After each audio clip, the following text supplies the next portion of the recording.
प्यारे छात्रों, आज हम हल करने जा रहे हैं उत्तराखंड बोर्ड द्वारा जो आदर्श प्रश्न पत्र 2023 दिया गया है उसके भाग 1 को।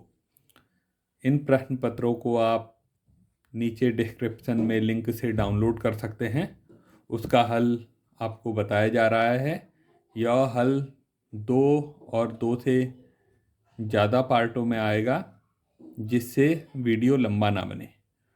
पहला प्रश्न जो दिया गया है वह है, दो आवेशित वस्तुओं को जोड़ने पर उनके बीच विद्युत धारा प्रवाहित नहीं होती। प्रश्न में है दो आवेश हैं Q1 और Q2। अगर हम इनको जोड़ें और इनके बीच धारा नहीं होनी चाहिए, धारा नहीं, तो धारा का प्रवाह दो आवेशों के मध्य तब नहीं होता जब विभव समान होता है। विभव समान। विभवांतर, जब दोनों के बीच विभव समान होगा तो विभवांतर 0 होगा, तो कोई भी आवेश का प्रवाह एक से दूसरे के बीच नहीं होगा। तो इसका उत्तर सी है, विभव समान। विभव समान। दूसरा प्रश्न है, धातुओं का विशिष्ट प्रतिरोध या प्रतिरोधकता अधिकतर प्रभावित होता है। ऑप्शन दिए हैं तापमान, दाब, चुंबकीय क्षेत्र, आयतन। तो इसमें विशिष्ट प्रतिरोध की बात की गई है, रो। विशिष्ट प्रतिरोध या रोधकता जो होती है वो ताप से प्रभावित होती है, तापमान से। विशिष्ट प्रतिरोध या प्रतिरोधकता ताप बढ़ने पर बढ़ती है, ताप बढ़ने पर बढ़ती है। तो इसका उत्तर होगा ए, ताप। साथ साथ आप यह भी याद रखिएगा, धातुओं में ताप बढ़ने पर रो बढ़ता है और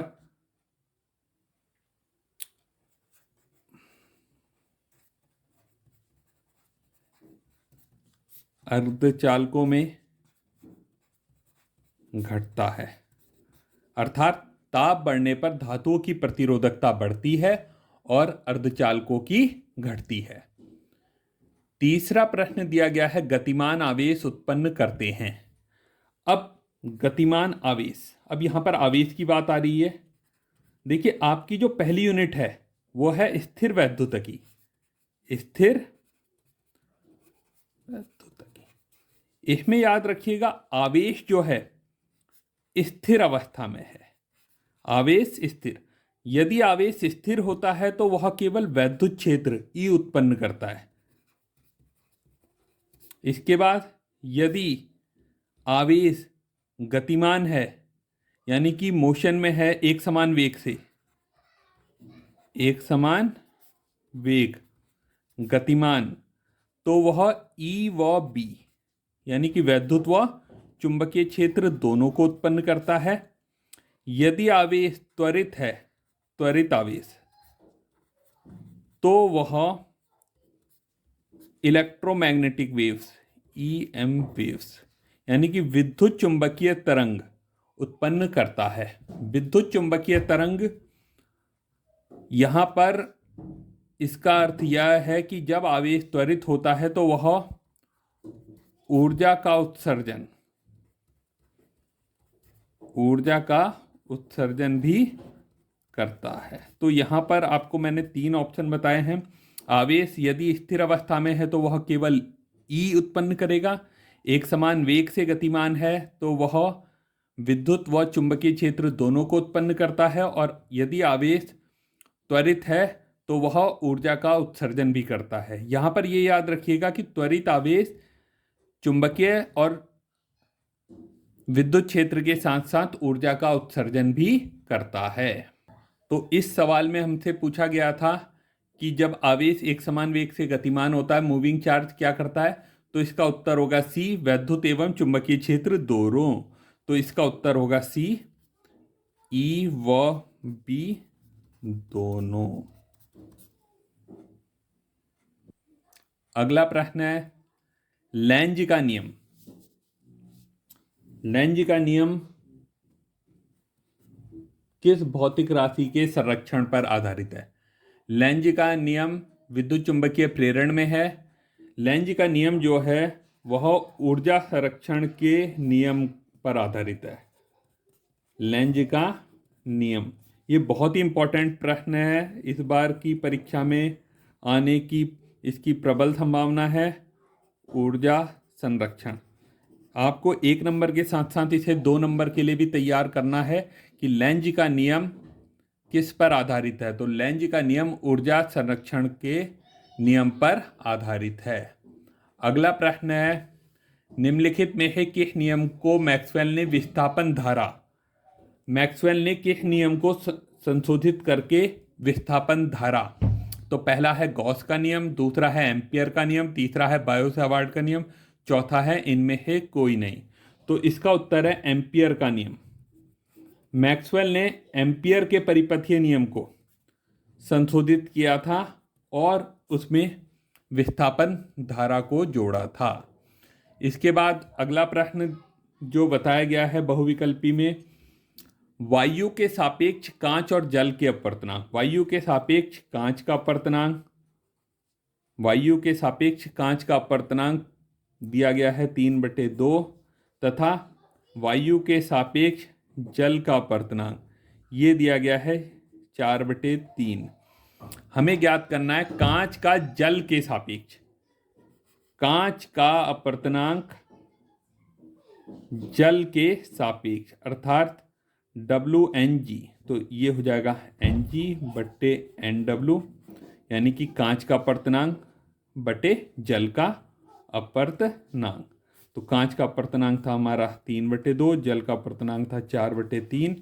इसको जब सिंप्लीफाई करेंगे तो 3 × 3/4 × 2 तो 9/8, ये आपका उत्तर आ जाएगा।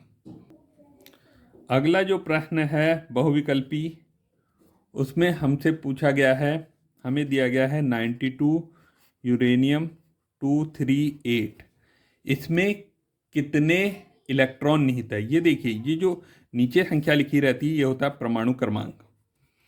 परमाणु क्रमांक, परमाणु क्रमांक बराबर प्रोटॉन की संख्या बराबर इलेक्ट्रॉन की संख्या।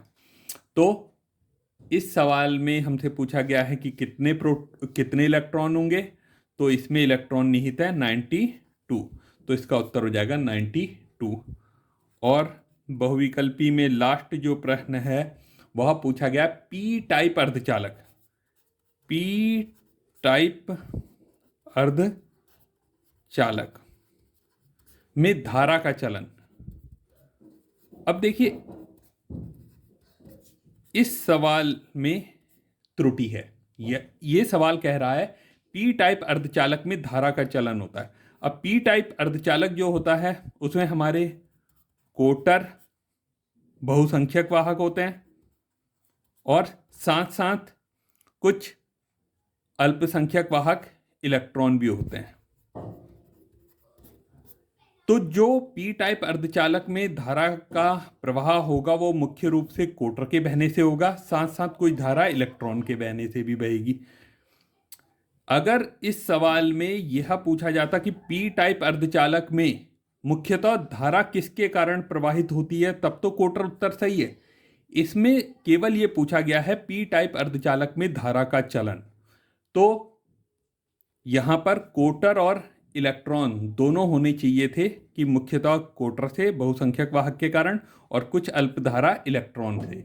इसमें इस तरीके से नहीं दिया गया है। अगर परीक्षा में यह प्रश्न इस तरीके से भी आ सकता है, पी टाइप अर्धचालक में धारा के चलन के लिए कौन उत्तरदायी होते हैं, तो यहाँ पर कोटर और इलेक्ट्रॉन दोनों लिखने हैं। पी टाइप में कोटर जो होते हैं बहुसंख्यक होते हैं, इलेक्ट्रॉन अल्पसंख्यक। इसी प्रकार एन टाइप अर्धचालक में जो होगा, एन टाइप में जो बहुसंख्यक होंगे वो होंगे इलेक्ट्रॉन बहुसंख्यक और साथ साथ कुछ अल्पसंख्यक होंगे कोटर या होल।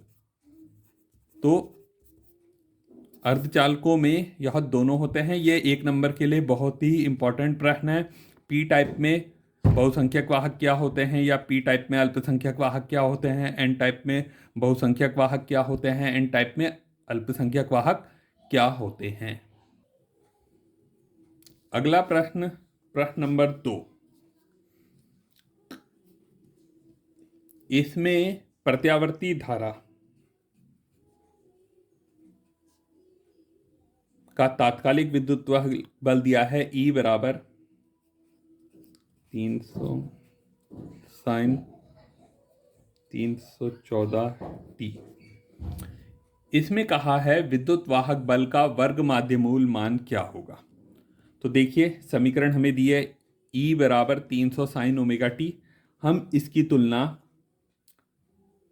करते हैं V बराबर V0 साइन ओमेगा टी से। तो ये जो V0 होता है ये इसका महत्तम मान होता है। तो V0 बराबर है हमारा 300 वोल्ट। 300 वोल्ट और V0 और VRF में संबंध होता है वर्ग माध्यमूल मान मान्य होता है V0 अपॉन √2। तो यहाँ पर आ जाएगा 300 बटे √2। अब इसके लिए √2 से ऊपर नीचे गुणा कर देंगे तो ये 150 √2 वोल्ट, यानी कि प्रत्यावर्ती धारा का जो वर्ग माध्यमूल मान होगा वो होगा 150 √2। अगला प्रश्न कह रहा है यदि दो स्लिटों के बीच की दूरी बढ़ा दी जाए तो यंग के प्रयोग में व्यतिकरण फ्रिंजों की कोणीय चौड़ाई। अब कोणीय चौड़ाई क्या होती है। कोणीय चौड़ाई यह होती है कि जैसे आपको ये दो स्लिट थी हमारी S1 और S2, इसके मध्य बिंदु पर जो भी फ्रिंज की चौड़ाई द्वारा बना कोण होता है इसको हम कहते हैं कोणीय चौड़ाई। तो ये जो कोणीय चौड़ाई का सूत्र होता है ये होता है थीटा बराबर लैम्डा बटे डी या 2D। अब हमने ये जो दूरी थी यहाँ पर 2D से दिखाई थी, मैं इसको 2D का प्रयोग करते हुए करता हूँ। तो तकनीकी खामी होने के कारण इस वीडियो को दोबारा से बनाया जा रहा है क्योंकि उसमें आवाज़ नहीं आई थी। देखिए हम प्रश्न नंबर 3 पर चर्चा कर रहे थे जिसमें हमसे पूछा गया था कि यदि स्लिटों के बीच की दूरी बढ़ा दी जाए तो कोणीय विस्थापन पर क्या प्रभाव पड़ेगा। कोणीय विस्थापन जो होता है वह फ्रिंज की चौड़ाई द्वारा केंद्र पर अर्थात दोनों स्लिटों के मध्य पर बना कोण कोणीय विस्थापन कहलाता है। मान लीजिए दोनों स्लिटों के मध्य की दूरी 2D है तो कोणीय विस्थापन का सूत्र थीटा बराबर होता है लैम्डा बटे 2D, जहाँ लैम्डा प्रयुक्त प्रकाश की तरंग दैर्ध्य है। अब 2D अर्थात स्लिटों के बीच की दूरी जब हर में संख्या बढ़ेगी तो थीटा का मान घटेगा, इसलिए दोनों स्लिटों के बीच की दूरी बढ़ने पर कोणीय विस्थापन घटेगा। प्रश्न नंबर 4 में दिया गया है कि परावैगनी प्रकाश दो प्रकाश संवेदी पदार्थों पर आपतित होता है जिनके कार्यफलन φ1 व φ2 हैं। दिया है φ1 का मान φ2 से ज़्यादा है। प्रश्न में पूछा गया किस स्थिति में उत्सर्जित होने वाले प्रकाश इलेक्ट्रॉनों की गतिज ऊर्जा अधिकतम होगी। अब गतिज ऊर्जा निकालने के लिए हम आइंस्टीन के प्रकाश विद्युत समीकरण पर जाएंगे जो है E के बराबर E माइनस W। E के उत्सर्जित इलेक्ट्रॉन की गतिज ऊर्जा, E फोटोन की ऊर्जा जो फोटोन हमारा आपतित हुआ है, माइनस कार्यफलन। अब देखिए कार्यफलन को फोटोन की ऊर्जा से घटाना है क्योंकि पहली धातु के लिए कार्यफलन ज़्यादा है, दूसरी के लिए कम है, इसलिए दूसरी धातु की इलेक्ट्रॉन की गतिज ऊर्जा हमारे पहले धातु से उत्सर्जित इलेक्ट्रॉन के सापेक्ष ज़्यादा होगी। सीधे सीधे सूत्र के सहायता से बताया जा रहा है। प्रश्न नंबर 5 भी इसी से रिलेटेड है। प्रश्न नंबर 5 में कहा गया है उन दो घटनाओं को बताइए जिनके प्रकाश की कण प्रकृति की पुष्टि होती है। तो कण प्रकृति अभी हमने इससे पहला ही सवाल किया था, प्रकाश विद्युत प्रभाव। तो प्रकाश विद्युत प्रभाव की व्याख्या करने में तरंग प्रकृति फेल हो जाती है, इसलिए कण प्रकृति की जो पुष्टि करता है एक है प्रकाश विद्युत प्रभाव, दूसरा है आपके कोर्स में नहीं है कॉम्पटन प्रभाव। कॉम्पटन वैज्ञानिक ने एक्सरे डिफ्रैक्शन में किया था, तो उस प्रभाव को हम कहते हैं कॉम्पटन प्रभाव। बाकी आपने जो भी पढ़े हैं, परावर्तन, अपवर्तन, व्यतिकरण, विवर्तन, ध्रुवण, यह सब प्रकाश की तरंग प्रकृति की पुष्टि करते हैं। प्रश्न नंबर 6, रेडियो एक्टिव विकिरण परमाणु के किस भाग से निकलते हैं? तो रेडियो एक्टिव विकिरण परमाणु के नाभिक से निकलते हैं।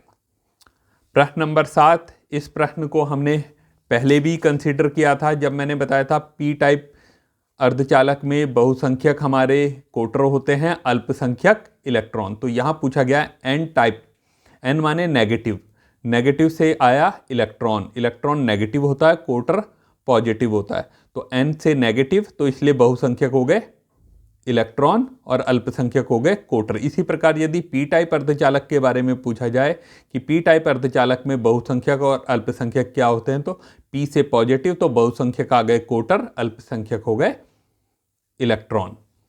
प्रश्न नंबर 8 कह रहा है 9 पिकोफैरेड धारिता वाले 3 संधारित्र हैं। 3 संधारित्रों को श्रेणी क्रम में जोड़ा गया है और इस संयोजन को 120 वोल्ट के एक स्रोत से कनेक्ट कर दिया गया है। तो हमें संयोजन की कुल धारिता बतानी है। अब श्रेणी क्रम में C1, C2, C3 तीनों के मान 9 पिकोफैरेड है। श्रेणी क्रम में जो तुल्य धारिता होती है वह सूत्र है 1/C बराबर 1/C1 plus 1/C2 plus 1/C3। तो चूंकि तीनों 9 के हैं तो 1/9 प्लस 1/9 प्लस 1/9 हर समान है, तो अंश जुड़ जाएंगे 1 + 1 + 1 1 2 3 3/9, तो 3 से 9 कैंसिल, 1/3, तो 1/3 पिकोफैरेड, तो C = 3 पिकोफैरेड। अब पिको का मान जो होता है वो होता है 10⁻⁻12। अब हमसे आवेश पूछा गया है। अब देखिए, अब इन तीनों के तुल्य एक संधारित्र लग गया है C, जिसका मान है हमारा 3 पिकोफैरेड, और इस पर जो आरोपित वोल्टेज है वह है 120 वोल्ट। तो जितना आवेश इस C पर आएगा वही हमारा C1 पर आएगा, वही C2 पर, वही C3 पर, क्योंकि तीनों श्रेणी क्रम में है। श्रेणी क्रम में आवेश समान होता है। तो सीधा सा सूत्र है Q बराबर CV। C का मान है 3 picofarad, 3 pico 10⁻⁻12 farad, V 120 volt, 120 into 3 120 गुणा 3 360 गुणा 10⁻−12 कूलाम, तो 3.6 इंटू 10⁻10 कूलाम, ये आंसर आ जाएगा। प्रश्न संख्या 9 हमें कह रही है 2 बिंदु आवेश +9e और E एक दूसरे से 16 सेंटीमीटर दूर है। +9e और E एक दूसरे से 16 सेंटीमीटर दूर है। इनके बीच एक आवेश Q कहाँ रखा जाए कि वह संतुलन में है? देखिए, चूंकि तीनों धनात्मक है इसलिए बीच में रखेंगे तो इस पर प्रतिकर्षण का बल लगेगा, इन दोनों के मध्य भी प्रतिकर्षण लगेगा, 9e और Q के बीच भी, E और Q के बीच भी प्रतिकर्षण लगेगा।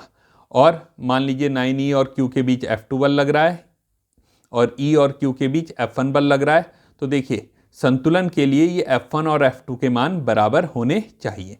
हमने माना कि यह Q आवेश 9e से x दूरी पर है, क्योंकि कुल दूरी 16 थी, यह x है, तो यह जो बची हुई दूरी Q से E की होगी यह होगी 16 - x। अब कूलाम के नियम से 9e और Q के बीच लगने वाला बल F बराबर 1/4πε0 Q1 Q2 बटे r²। तो इसका मान हमने F2 माना था, तो F2 बराबर 1/4πε0 Q1 9e गुणा Q बटे x²। इसी प्रकार E और Q के बीच लगने वाला बल F1 1/4πε0 Q1 E Q2 Q upon यह दूरी थी 16 - x, तो 16 - x का होल स्क्वायर। क्योंकि Q संतुलन में है तो इसलिए यह इस पे लगने वाले दोनों बल बराबर होने चाहिए, F1 बराबर F2। अब रखा 1/4πε0 से 1/4πε0 कैंसिल, E से E, Q से Q, तो यहाँ बचा 1/16 - x का होल स्क्वायर बराबर 9/x²। अब क्योंकि 9 का भी वर्गमूल आसानी से आ जाता है इसलिए वर्गमूल ले लिया, 1/16 - x = 3/x, स्क्वायर दोनों तरफ से हट गए। अब क्रॉस मल्टीप्लीकेशन, तो 1 में x की हुई तो x और 3 की 16 माइनस एक्स से हुई तो x equal to 16×3 = 48 minus 3x, इसको शिफ्ट करा, 3x को माइनस था इधर आके प्लस, 4x बराबर 48, तो x इक्वल टू 12 सेंटीमीटर। आपको इन प्रश्नों के हल नीचे डिस्क्रिप्शन में भी लिंक मिल जाएगा जहां से आप इसे साफ साफ लिख सकते हैं। बाकी प्रश्न अगले भाग में। धन्यवाद।